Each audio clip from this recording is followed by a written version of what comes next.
to Episode 6 of TNCBA's Chasing Ghost.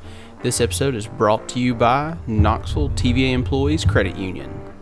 And in this episode, we're on Boone Lake for the TNCBA Classic.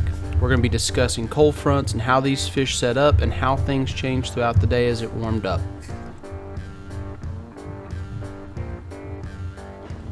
So the conditions for this event, we were dealing with a post front, very, very cold morning, and we'd had a very mild fall up to this point, fairly warm fall. So these fish were holding in deeper areas still. The lake's been dropping. The technique that you see the Harveys working with here is a jerkbait, obviously, but I want to look at the map here for a second, and you can see that where they're setting up is kind of a turn in this bank. It's on the main channel. It's not right on the channel. The channel actually kind of swings away from them, but there's a turn in this bank before it goes out to a flat on the point. And these fish have set up here. The bait was set up really well, and the bait with that cold air had set up over some deeper areas. And later on you're going to see me and Dad and Kelsey and his dad fishing points, but these fish were holding kind of off the sides.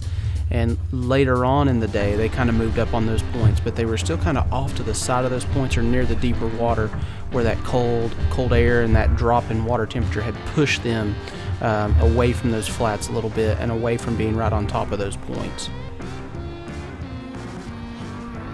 So as we continue to break down the rest of the day here, me and Dad are on a point, and you can see where the star is at in this picture, that there's a little bit of a shelf, and then you see the tightening up of those contour lines where there's a steep drop, and that's kind of where we're focused at right now. Those fish were moving up on that shelf and holding just off over that deeper water, and we were catching them and throwing a jerk bait, throwing a Kitech.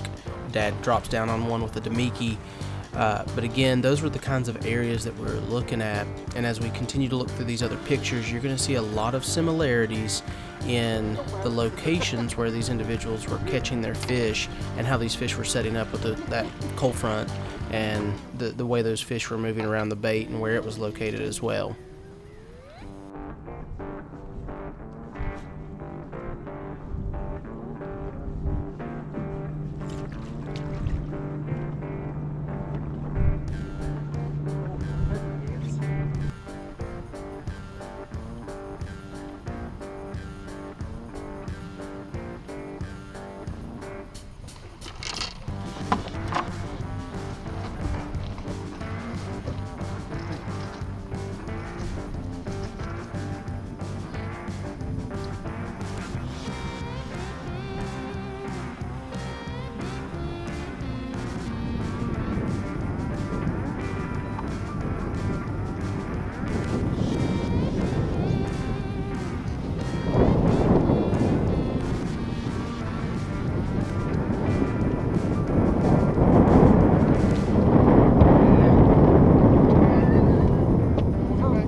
Now looking here at Fred and Reg, you're going to see again a little turn in this bank, how the contour lines tighten up, and they're fishing at 45 degree and they're in the middle of this bank, but these fish are holding tight to those areas where the channel either swings in or there's just a little change in the contour.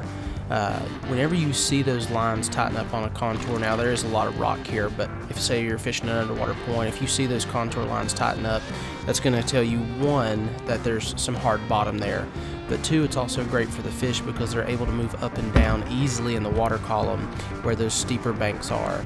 So pay attention to your contour lines, and it'll help you as you kind of put a pattern together throughout the day. If you're on a bank or fishing an underwater point where it looks like it's just clay mud or just softer bottom, and then you see the tighter contour lines, it's going to let you know a little bit about what type of bottom changes there are. Could go from a softer bottom to a harder bottom just because those contour lines tighten up.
You gotta be thinking spots. Got one?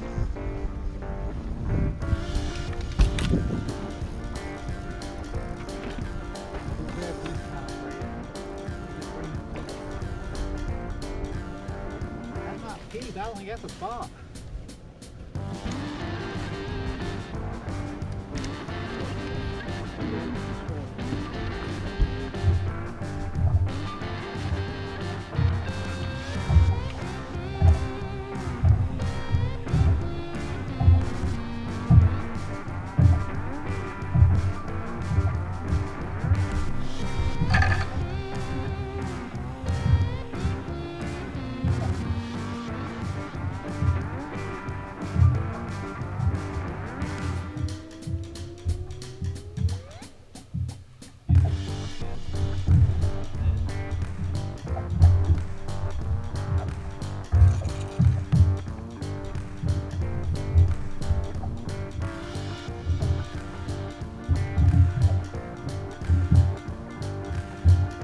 So here we've made our way towards the middle to latter part of the day as far as our tournament hours go.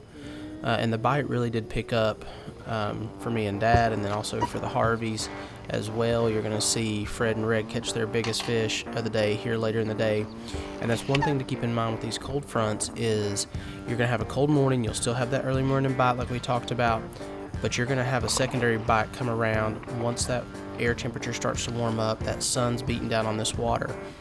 We caught some fish off the sides of these points, but I did notice these fish kind of moving up on top of those points later on in the day. But one thing you're going to see with Kelsey and his dad later on is a slight change they made in their technique, and we'll talk about it when we get to their clips.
Yeah,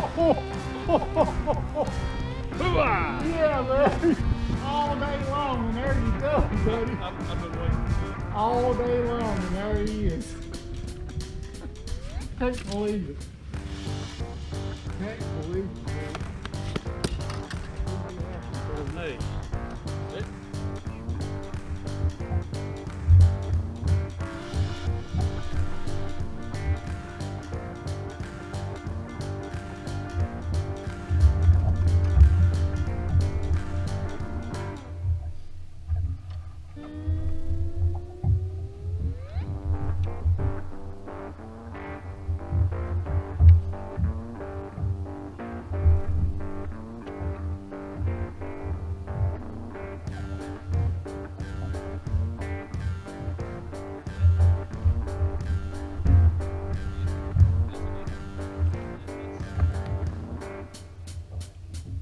Now, one thing we saw quite a bit of, maybe not on the surface, but under the water, was some schooling action with these bass and the bait fish. And a little change that the Harveys made was they went to throwing an A-rig instead of throwing the jerk bait, which allowed them to get underneath those schools of fish where sometimes the better quality can hold, as those smaller fish are killing a lot of the bait fish and they're sinking down. But that little change is what was key for them and helped the Harveys put some key keepers in the boat, help Kelsey grab the win, grab the Classic Championship, grab the AOY title. But keep that in mind when you're playing around with schooling fish. Try to get underneath those fish, try to get down a little bit deeper, and maybe you can pick off some of the larger ones that are suspended or hanging around the bottom. But here they started throwing that A-rig. You could throw a heavier head with a Kitech on it. But that's the key, getting underneath those fish. So guys, I hope you see how the things changed throughout the day. The bite picked up in the afternoon as things warmed up. Boone is going to be a really good lake here in a couple years. They've had a really good spawn. Those F1s are now in there, so there's a lot to look forward to, especially as these fish grow up and you give them a couple years. But guys, we'll see you on the next episode of TNCBA's Chasing Ghost.